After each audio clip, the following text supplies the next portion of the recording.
C'est pas des heurts qui ont éclaté. Il y a des gens qui se proclament antifa, qui ont pris d'assaut l'hôtel où avait lieu la séance de dédicace.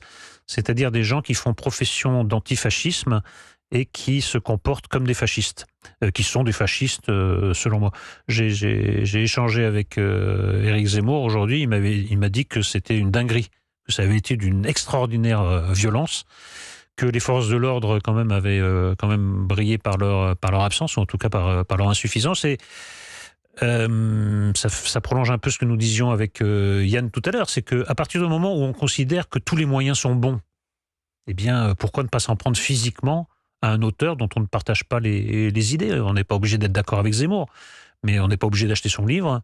On peut ne pas... En plus, les gens qui venaient se faire signer un livre par Éric Zemmour, on a vu qu'il y avait pas mal de personnes âgées, il y avait même des gens en famille, donc ils ont attaqué des êtres un peu vulnérables parce qu'ils voulaient un livre d'Éric Zemmour, mais ça s'appelle le fascisme.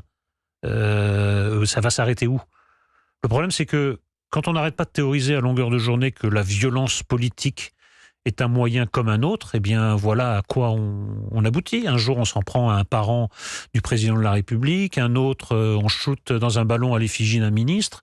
Maintenant, on s'attaque à un auteur, quoi qu'on pense des thèses de l'auteur. On est entré dans ce que quand même Emmanuel Macron a réussi à bien nommer, même si le concept n'est pas de lui. Il y a la décivilisation qui est en train de s'imposer sur la civilisation. Nous marchons à reculons. Il y a quelque chose qui ne va pas. Et cet épisode-là est tout à fait... Ce que tu dis est très important. C'est consternant. Ce que C'est consternant.